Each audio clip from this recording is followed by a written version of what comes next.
Guys আসসালামু আলাইকুম, আমি সুমনা কিচেন আপনাদেরকে স্বাগতম।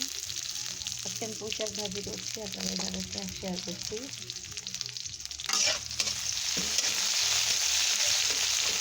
পেঁয়াজ কাঁচামরিচ আর এগুলো হচ্ছে রসুন পাতা। যে রসুন পাতা করা হয় সেই রসুন পাতা দিয়ে রসুন, পেঁয়াজ, কাঁচামরিচ আর একটু কালো জিরা দিলাম, ভাজা ভাজা করে নিলাম তেলের মধ্যে। এখন আমি শাকটা দিয়ে দিচ্ছি।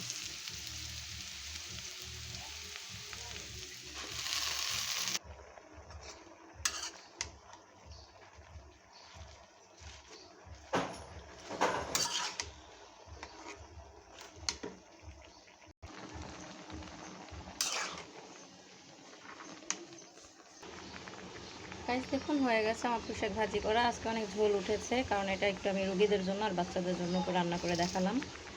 আল্লাহ হাফেজ সবাইকে।